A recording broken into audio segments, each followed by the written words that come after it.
Hello everyone, good morning. आज हम लोग बायो में एक नया टॉपिक शुरू करते हैं जिसका नाम है सेक्सुअल रिप्रोडक्शन इन एनिमल्स।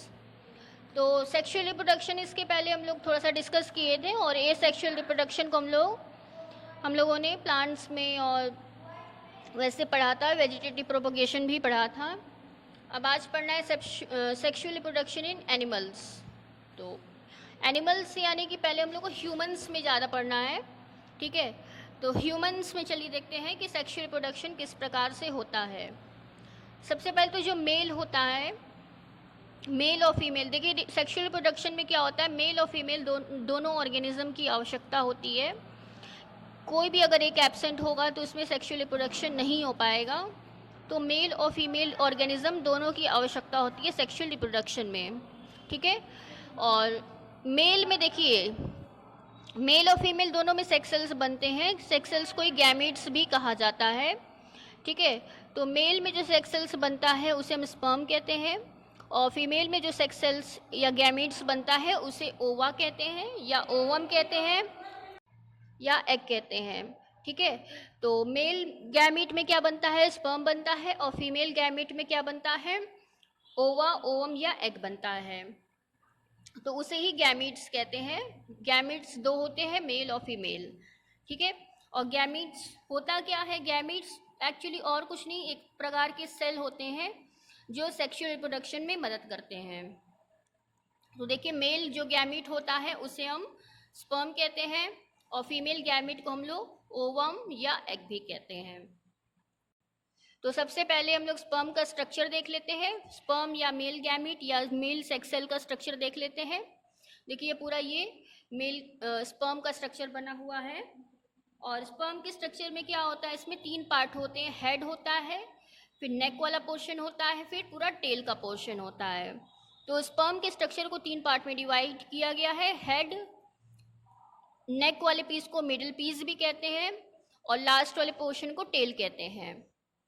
अब देखिए क्या होता है, हेड वाले पोर्शन में क्या होता है, साइटोप्लाज्म पाया जाता है, न्यूक्लियस पाया जाता है, और न्यूक्लियस के अंदर ही क्रोमोसोम्स पाए जाते हैं।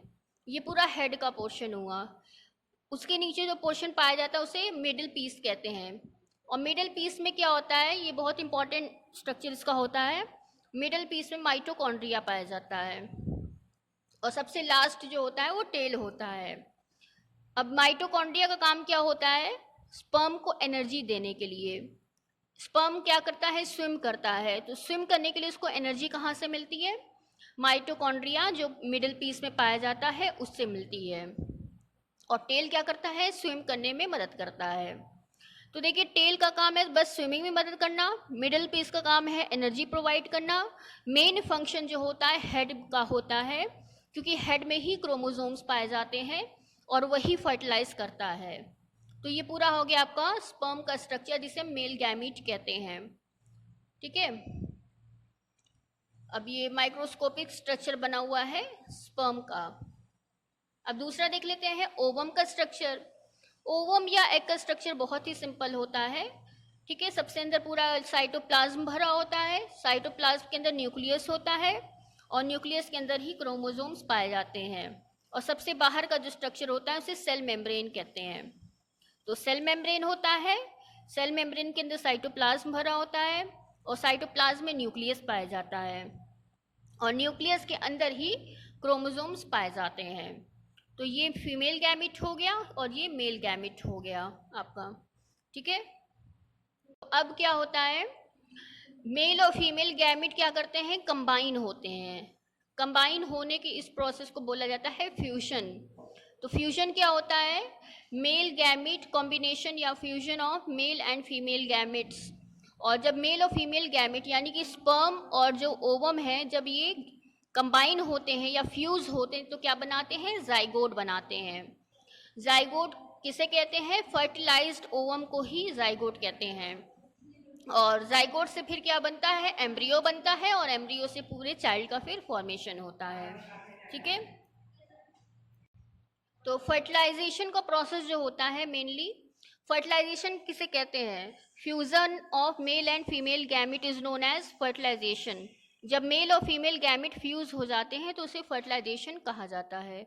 और फर्टिलाइजेशन जो होता है मेनली ह्यूमंस में तो फीमेल बॉडी के अंदर होता है फर्टिलाइजेशन का प्रोसेस, यानी कि फीमेल में, ह्यूमंस में फीमेल में क्या होता है कि जो एग और स्पर्म जो फ्यूज़ होते हैं वो वुमेन बॉडी के अंदर होता है, फीमेल बॉडी के अंदर होता है। लेकिन बहुत सारे ऐसे ऑर्गेनिज्म हैं जिनमें फर्टिलाइजेशन का प्रोसेस बॉडी के बाहर होता है। ठीक है, तो इसी बेसिस पे फर्टिलाइजेशन टू टाइप्स के हैं, internal fertilization and external fertilization. Internal fertilization में क्या होता है, जब फर्टिलाइजेशन बॉडी के, फीमेल बॉडी के बाहर होता है तो उसे एक्सटर्नल फर्टिलाइजेशन कहते हैं, और जब फर्टिलाइजेशन बॉडी के अंदर होता है उसे इंटरनल फर्टिलाइजेशन कहते हैं।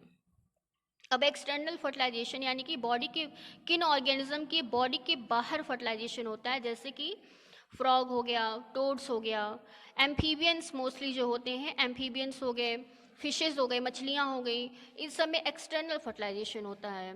और इंटरनल फर्टिलाइजेशन जो होता है मोस्टली मैमल्स में होता है। ठीक है, तो मैमल्स में क्या होता है, इंटरनल फर्टिलाइजेशन होता है, और एक्सटर्नल फर्टिलाइजेशन किस में होता है, एम्फीबियंस में होता है और फिशेस में होता है। तो ये टू टाइप्स के फर्टिलाइजेशन होते हैं। अब अगले वीडियो में हम लोग एडवांटेजेस ऑफ सेक्सुअल रिप्रोडक्शन के बारे में डिस्कस करेंगे। तब तक के लिए टेक केयर।